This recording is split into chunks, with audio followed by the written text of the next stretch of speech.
ඒ වගේම මට කලින් අරුන්දික පනාන්දු ගරු මන්ත්‍රීතුමා කතා කරේ.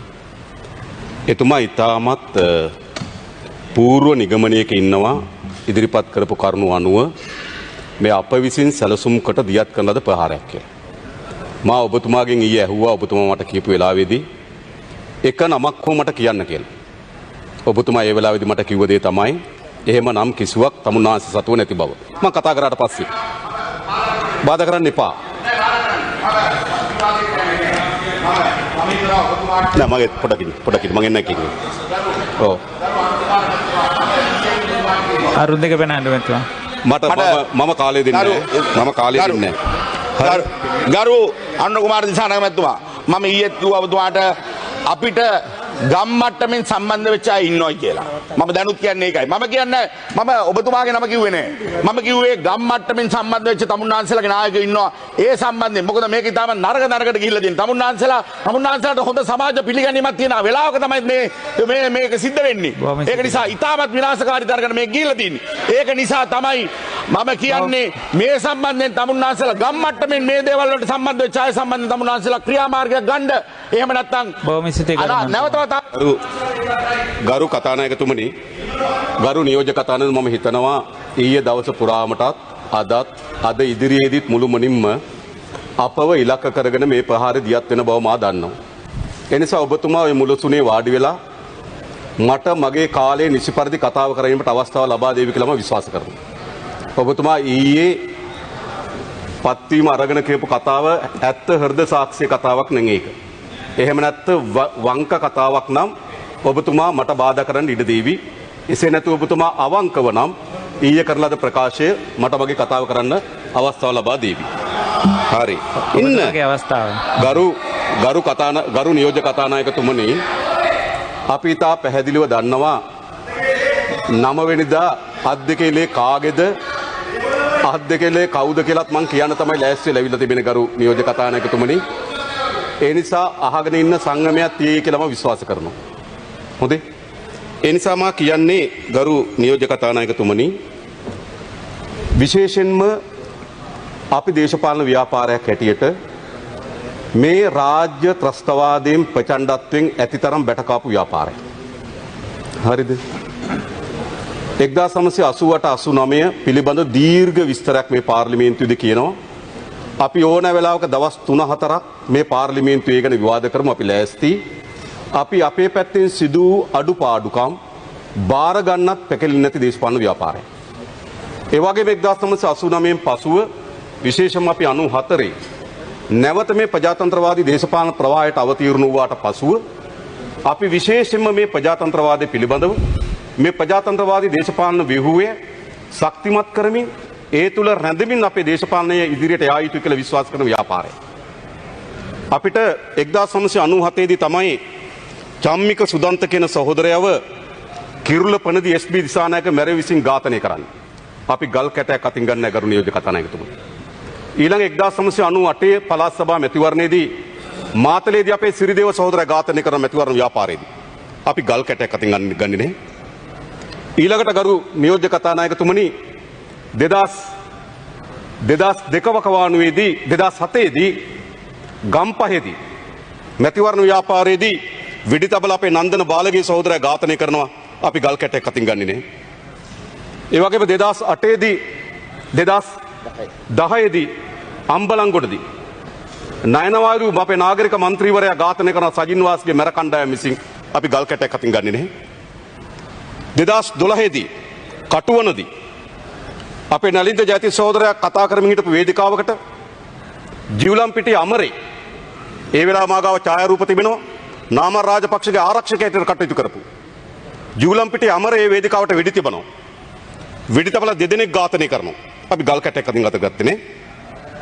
ඒ වගේම අනුරාධපුරයේ පළාත් සභා මැතිවරණයේදී 10 යගම හන්දියේදී බර්ට් ඉන්සානායක මැර කණ්ඩායම විසින් අපේ දෙදෙනෙක් ඝාතනය කරනවා අපි ගල් කැටයක් අතින් අරගන්නේ මොකක් වෙනුවෙන්ද මේ මැතිවරණ හැම මැතිවරණකදී පහුගිය කාලේ තමුන්නාන්සලා මැර කණ්ඩායම විසින් අපේ සහෝදර ඝාතනය කළා තිබෙනවා අපි ගල් කැටයක් අතින් ගත්තේ නැහැ මතක තබා ගන්න ඒ විතරක් නෙවෙයි මේ රටේ ප්‍රජාතන්ත්‍රවාදය ශක්තිමත් කිරීම සඳහා ව්‍යවස්ථාවට ගෙනෙන ලද ව්‍යුහයෙන් ඉදි 17 වෙනි සංශෝධනය 2001 දී ප්‍රජාතන්ත්‍රවාදය ශක්තිමත් කිරීම සඳහා ව්‍යුහයක්. ඒ අපේ මැදිහත් වීමෙන් ගෙනෙන ලද සංශෝධනයක්. අපි පාර්ලිමේන්තුවේ ප්‍රජාතන්ත්‍රවාදයේ ශක්තිමත් කිරීම සඳහා අපි නීති පුවයි. හැබැයි ඕගොල්ලෝ 2010 3 2 බලය ආව විතරයි 17 අයින් කරලා 18 ගෙන ආපු අය. අපි ප්‍රජාතන්ත්‍රවාදී වෙනින් පෙනී සිටු අය. ඒ වගේම 2015 සන්දාන 2015 යහපාලන ආණ්ඩුවේදී අපි විධායක සභාව නියෝජනය කරා. යන් කවරක් ප්‍රතිසානවේ 19 වෙනි සංශෝධනයත් මෛත්‍රීපාල සිරිසේන හිටපු ජනාධිපතිතුමාට මතක ඇති අපි මොනතරම් ඒ පිළිබඳ සංවාද කරාද කියලා. එදා ප්‍රජාතන්ත්‍රවාදයේ ශක්තිමත් කිරීමෙන් 19 වෙනි පෙනී හිටපු ව්‍යාපාරයක් අපි. තමුන්නාන්සේලා බලය ආව විතරයි ව්‍යවස්ථාව ඒකාධිපති ව්‍යවස්ථාවක් වෙනුවෙන් 20 වෙනි සංශෝධනය ගෙන ආපු අය. කවුද ප්‍රජාතන්ත්‍රවාදී? කවුද ඝාතකයින්? කාටද අවශ්‍ය වී තිබෙන්නේ මේක? ගරු නියෝජ්‍ය කතානායකතුමනි. අපිට වඩාත් වැදගත් දේශපාලන භූමිකාව මේක. 1983 දී අපි කිසිසේත්ම සම්බන්ධ නොවුණු කළු ජූලියක් නිර්මාණය කරා. කළු ජූලියට පහර දෙන්න ගියේ කවුද? සිරිල් මැතිවුලා නන්ද මැතිවුලා. කළු ජූලියක් නිර්මාණය කරලා අපේ පක්ෂ ඇතුළේ පක්ෂ ගණනාවක් තහනමට භාජනය කරා. ඒ වෙලාවේදී බොහෝ දෙමළ සහෝදරව ආරක්ෂා කරේ අපි අපේ දෙමළ සහෝදර අපේ සිංහල සහෝදරව ආරක්ෂා කරා. අපි ඒ වෙලාවේ ජාතික සමගිය වෙනුවෙන් පෙනී හිටපු දේශපාලන ව්‍යාපාරය. 1983 දී ජේ.ආර්. ජයවර්ධන තමන්ගේ ඉතාමත් වැරදි ආර්ථික ප්‍රතිපත්ති ක්‍රියාත්මක නැගීම සඳහා ප්‍රජාතන්ත්‍රවාදී අකුලමින් ආපු ගමන ඡන්ද කල්දාමි සරත් චන්ද්‍රයන්ට පහර දෙමින් විවියන් ගුණවර්ධනට පහර දෙමින් කම්කරුවන් එළිය 80 ජූලි වැඩවර්ජකෙන් ලක්ෂ 2ක් එළියට දමමින් ඡන්ද අකුලමින් 81 සංවර සභා මැතිවරණේ යාපනයේ පුස්තකාලේ ගිනි තියමින් ප්‍රජාතන්ත්‍ර විරෝධී ගමනක් ගමන් කරමින් තිබුණා. ඒ ගමනට එරෙහිව කෙලින් හිටපු මිනිස්සු අපි. එදත් 81 සංවර සභා මැතිවරණ ප්‍රජාතන්ත්‍රවාදී වෙනුවෙන් තරඟ කරපු මිනිස්සු අපි. 1982 ජනමත විචාරණයට විරුද්ධව ඊනියා ජනමත විචාරණයට විරුද්ධව ශ්‍රේෂ්ඨාධිකරණ ගිය මිනිස්සු අපි. 82 ඒ වගේම 1982 ජනාධිපතිවරණ දෙපළ අපේක්ෂක ඉදිරිපත් කිරීම සඳහා වෑයම් කරපු දේශපාලන ව්‍යාපාරයක් අපි. හැබැයි 1983 අපි තහනම් කරා. කිසි දෙයකට සම්බන්ධ නොවි. ඒ වෙලාව අපි අපේ උරුස් සමිති ව්‍යාපාරික කියලා ශ්‍රේෂ්ඨාධිකරණ නඩුවක් දැම්මා. මේ තහනම් ඉවත් කරන්න කියලා. අපි ජාත්‍යන්තර සංවිධාන වලට ලිව්වා. මේ තහනම් ඉවත් කරන්න කියලා. අපිට වඩාත් කැමති වඩාත් සුදුසු තරගයක් නොමැත්තේ ප්‍රජාතන්ත්‍රවාදී දේශපාලන ව්‍යුහයන් තුල. එදත් අපි ප්‍රජාතන්ත්‍රවාද වෙනුවෙන් සටන් කරපු ව්‍යාපාරය.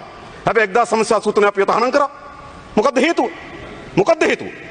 එදා ජේ.ආර්. ජයවර්ධන ප්‍රජාතන්ත්‍ර විරෝධී ගමනට විරුද්ධව සටන් කරපු එක. අදත් ගරු කතානායකතුමනි මේ රටේ වංචාවට දූෂණයට එරෙහිව අපි සටන් කරනවා. ඒක නතර කරන්නේ නැහැ. කේන්ද්‍රීය වලට නේද කුඩා නේද ඔය හඬ නැංවීමට ඒක නතර කරන්නේ නැහැ. අදත් මේ රටේ ජනතාවගේ ප්‍රජාතන්ත්‍රවාදී අයිතිවාසිකම් උල්ලංඝනය කරන්නේ කොතනද? ඒකට එරෙහිව සටන් කරන එදා වගේම ඒක අපි ඇකිලෙන්නෙත් නැ මතක තබා ගන්න. අදත් එදා වගේම අපේ රටේ සාමාන්‍ය ජනතාව මුහුණ දී තිබෙන ආර්ථික පීඩනයට එරෙහිව සටන් කරනවා. ඒක අපි නතර කරන්නේ නැහැ මතක තබා ගන්න.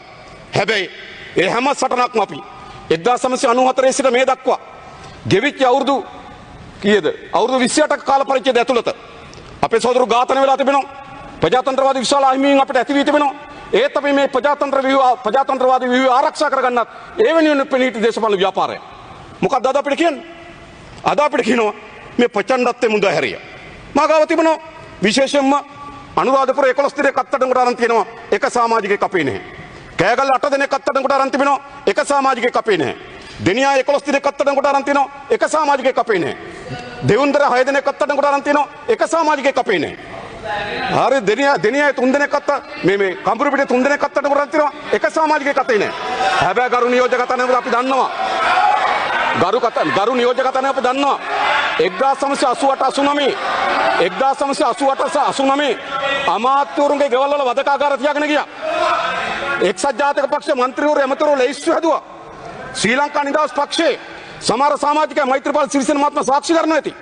ශ්‍රී ලංකා නිදහස් පක්ෂ සමහර ක්‍රියාකාරී සමාජිකයන් ලැයිස්තු හදලා පොලිසියට අත්අඩංගුවට අරන් ඝාතනය කරා. එහෙම ඉතිහාසයක් තිබෙනවා. අදත් අපි දන්නවා මන්ත්‍රීවරු දැන් ලැයිස්තු හදන බව මතක තබා ගන්න. හරිද? ඒ නිසා ඕනෑම පරීක්ෂණ කරන්න.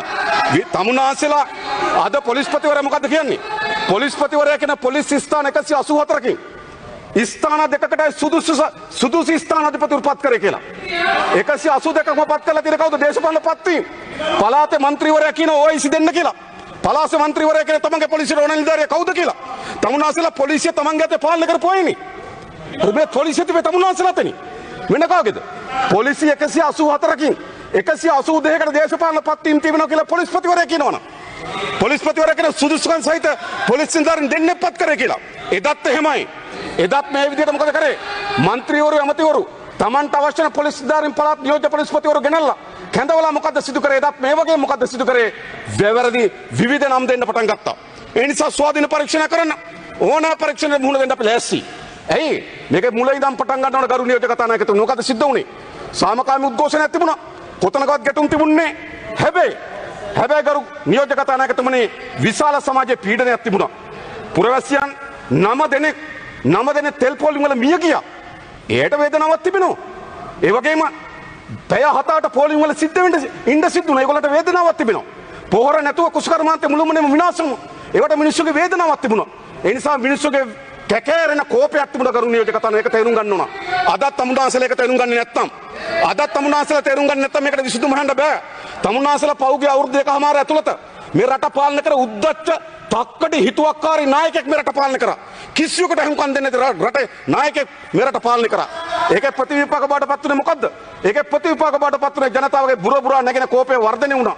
ඒ කෝපය විවිධාකාරයෙන් පුපුරන්න පටන් ගත්තා. අපි දැක්ක මිරියානේදී මේක පිපුරුවට පස්සේ ඒ වෙලාවේ පොලිස් සමිතිය ප්‍රසන්න රණතුංග මොකද කිව්වේ? මේක JVP වැඩක් කිව්වා ප්‍රසන්න රණතුංග. දැන් මාසයකට ආසන්න කාලයක් ගත වී තිබෙනවා. ඒක තොරතුරක් එල්දරව් කරන්න. එකක් කියන්න. පොලිස් සමිතිය තමන්ගේ බලය යොදාගෙන මෙහෙම කියනවා. එකක් කියන්න තහවුරු කරන්න. ඊට පස්සේ ගරු නියෝජ්‍ය කතානායකතුමනි සාමකාමී උද්ඝෝෂණය තිබුණා ගෝල්ෆ් ෆේස් වල. ඒක ඉතාම සාමකාමී උද්ඝෝෂණයක්. කවුද මැර කණ්ඩායම් ගණන් වර්ධිත ගහ මන්ත්‍රීට අපිද? ගරු කතානායකතුමනි ගරු නියෝජ්‍ය කතානායක මැර කණ්ඩායම් මර්ලිය ගහ මන්ත්‍රීට ගෙනල්ලා. හරිද? මයංගන හන්දියේ යාචකයෙක් හැටියට ඉන්න මනස නිකම් විකෘති වුණු මොකද අපි කිව්වොත් නිකම් මානසික ආබාධයක් තියෙන අය පවා මානසික ආබාධයක් තියෙන අය පවා ගෙනව බස් වලින් මේ මයංගනේ ඔරලෝසු කනෝ ගාව හරිද ඉන්න මානසික ආබාධයක් තියෙන අය ගෙනව වර්ලිය ගහ මන්ත්‍රීට මෙහෙමයි කරේ මැර කණ්ඩායම් කැඳෙව්වා නගර සභාවල සේවකයෙක් කැඳෙව්වා කැඳවල මොකද කරේ හිරකාරයන් ගෙනාවා ලංකාවේ කවදද වටරක එලිමහන් හිරකඳුරු වල ඉන්න අය ඉන්නේ හිරකරුවන් ගෙනාවම කණ්ඩායම් මෙහෙමනේ මේ කතා කරන්නේ ගෙනලා මොකද කරේ හිරකරුවන් ගෙනාව එතෙන්ට පහර දෙන්න සැලසුම් කරා දිගටම පහර දෙන්න පටන් ගත්තා මොකද කරේ පහර දුන්නේ නැද්ද එතන ඉස්සරලම අර්ලිය ගහ මන්දිරේ ගාව තිබුණු උද්ඝෝෂණයට පහර දුන්නා ඊට පස්සේ පොඩක් ඉන්න කියනකම් ඔයා ඉන්නකෝ ඊට පස්සේ කරුණේ එක තමයි මොකක්ද උනේ පොලිස්පතිවරයා නියෝජ්‍ය පොලිස්පති දේශපන්දු අද මානව හිමිකම් කොමිසමට කියලා ප්‍රකාශ කළා තියෙනවා මට මේක වළක්වන්න හැකියාව තිබුණා මම වැලකීම සඳහා කඳුළු ගෑස් ගෙනල්ලා තිබුණා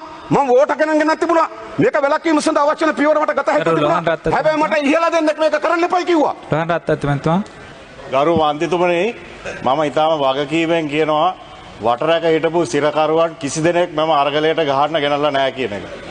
බොහොම සිද්ධ කරනවා. හරි.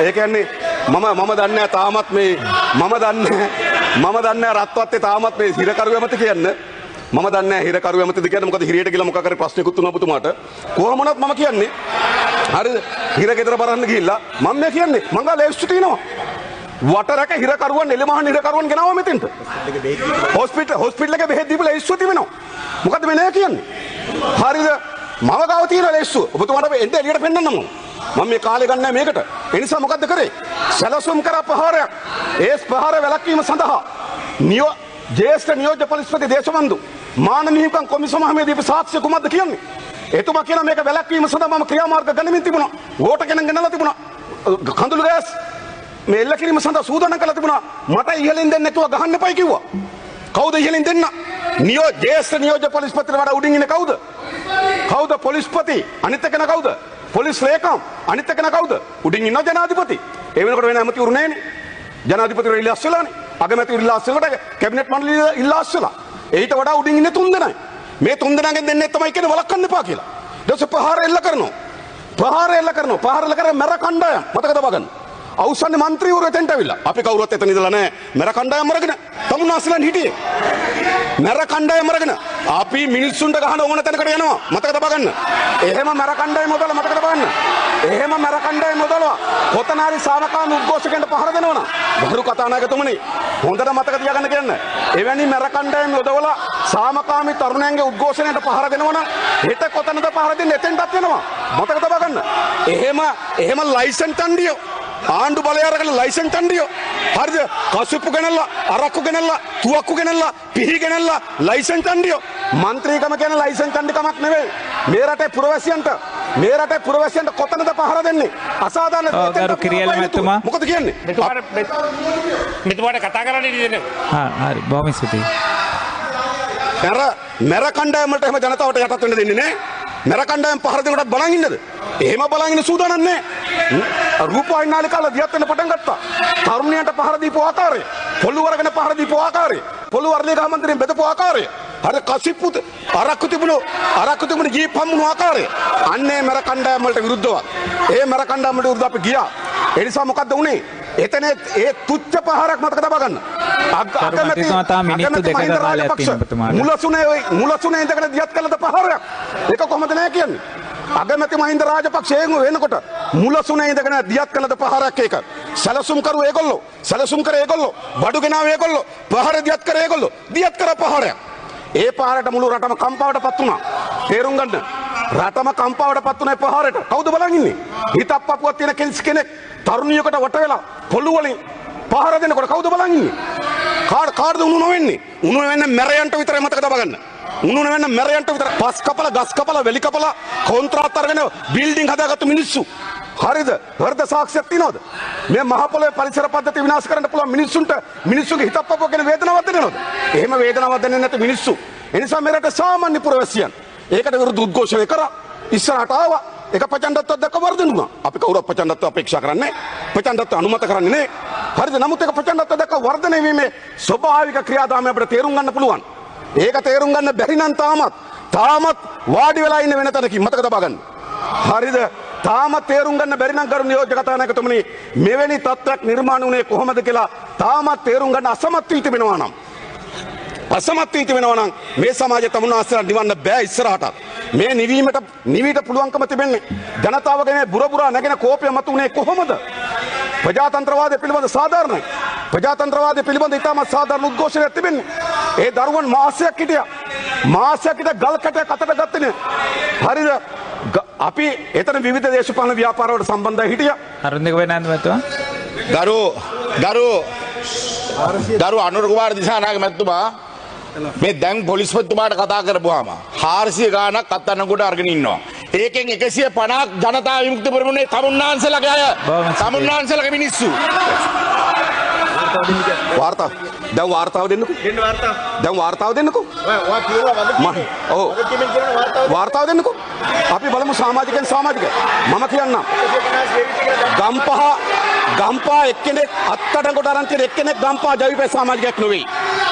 අනුරාධපුර නගරේ අත්අඩංගුවට අරන් තියෙන කිසිවෙක් ජවිපේ සමාජිකයෙක් නෙවෙයි. දෙවුන්දර කඹුරුපිටිය දෙනියාය අත්අඩංගුවට අරන් තියෙන කිසිවෙක් ජනතා විමුක්ති සමාජිකයෙක් නෙවෙයි.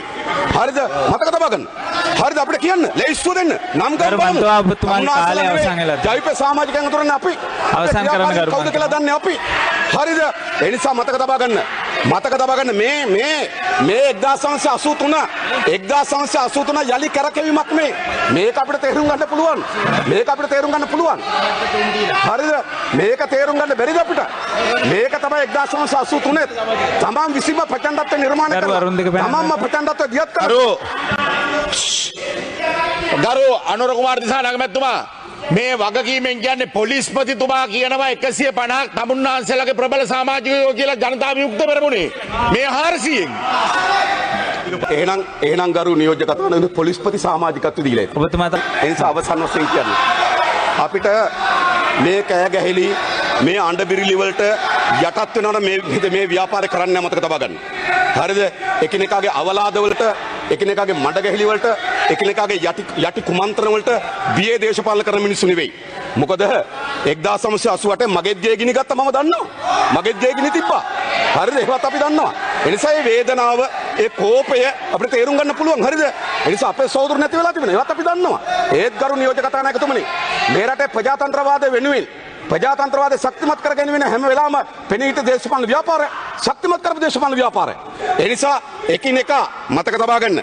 එකින් එක තම තමන්ට ඕන පරිදි ලැයිස්සු හදාගන්න ස්වාධීන පරීක්ෂණ තියන්න. අපි ලැයිස්සු ඕන පරීක්ෂණයට මුහුණ දෙන්න. 100 දැන් මොකද වෙලා තිබෙන්නේ? හමුදාව ජනාධිපති අතේ, පොලිසිය ජනාධිපති අතේ, මන්ත්‍රීවරුන්ට ගෙවල් වලට ගහනකොට ජනාධිපති මොනවද කරේ? ඒ හමුදාව මොකද්ද කරේ? ඒ පොලිසිය මොකද්ද කරේ? දැන් එක මන්ත්‍රීවරයෙක් මම දෙක කතා කරනවා පොලිසියෙන් 40 දෙනෙක් හිටියලු බයිසිකලයක නම්බර එකක්වත් ලියාගත්තේ නැතුළු. JVP 40 දෙනෙක් පොලිසිය. ඒ පොලිසිය 180 දෙනෙකුට වයිස්ලා පත් කරේ තමුන්වන්සලා. මන්ත්‍රීවරු ලියුම් දීලා පත් කරේ කියලා පොලිස්පති කියන්නේ. හරිද? මතක තියාගන්න පොලිස්පති කියන්නේ 182ක් පත් කරලා තියෙන්නේ තමුන්වන්සලා. පළාතේ වයිසි තමුන්වන්සේගේ ගෝලයා. හරිද? පළාතේ DIG තමුන්වන්සලා ඕන විදිහට දාගත්තේ. හමුදා අනුකණ්ඩ තිබෙ ජනාධිපතිවරයා ගාව. මෙච්චර ගිනි තියන ජනාධිපතිවරයා හමුදා වෙව්වේ නැත්තේ. ඇයි පොලිසිය එව්වේ නැත්තේ? තිබුණා ප්‍රශ්නයක්. මහින්ද රාජපක්ෂ මහත්මයාගේ කඳවුර මොකද්ද කියන්නේ? එතුමගේ ආරක්ෂාව වෙන හමුදාව ඉල්ලුවා පොලිසිය ඉල්ලුවා එව්වේ නැහැ. එව්වේ නැත්නම් මොකද කරේ? එතුමා අසරණ භාවයට පත් කරලා බිත්තියටම හේතු කරලා ඉල්ලා අස්වීමේ ලියුම ගෙන්න ගත්ත ගෝඨාභය කියලා. ඔන්න මහින්ද මහත්තයා කඳවුර කියන එක. ඔන්න උදයන්ගේ වීරතුංග කියන එක. ඒ විතරද ගෝඨාභය රාජපක්ෂ මොකද්ද කියන්නේ? ගෝඨාභය රාජපක්ෂ කියන්නේ මොකද්ද? ඒ කඳවුර කියනවා ජන කෙනා හනුමන්ත වගේ ගිනි තියාගෙන ගියා. මහින්ද රාජපක්ෂ ජන කෙනා හනුමන්ත වගේ ගිනි තියාගෙන ගියා. ඒක තමයි ස්වාධීන മന്ത്രിවරයෙක් ඊයේ කතා කරලා කියන්නේ ජනයක කොරහත් බින්දගෙන ගියා කියලා. ඒ නිසා මේ ප්‍රචණ්ඩත්වය වුණා මේ කඳවුරු දෙකට. එක පැත්තකින් මහින්ද රාජපක්ෂ මේ කණ්ඩායම් කැඳවල අරලිය ගහ මන්දිරයට ගෙනලා සැලසුම් කරලා ප්‍රහාරයක් කරා. ඒ පිළිබඳව ස්වාධීන පරීක්ෂණයක් කරන්න. එතනින් අනතුරුව දියත් වුණා නම් යම් മന്ത്രിවරුන්ට පහර දීම් යම් තැන් වලට ප්‍රචණ්ඩ ක්‍රියා ඒ හැම එකක් පිළිබඳව ස්වාධීන පරීක්ෂණ කරන්න ඒ ඕන පරීක්ෂණයට අපි මුහුණ දෙන්න ලෑස්ති. ඒ මොකද අපි හැම වෙලාවම ප්‍රජාතන්ත්‍රවාදය පිළිබඳව විශ්වාස කරන දේශපාලන ව්‍යාපාරයක්. ස්තුතියි නියෝජක කතානායකතුමනි.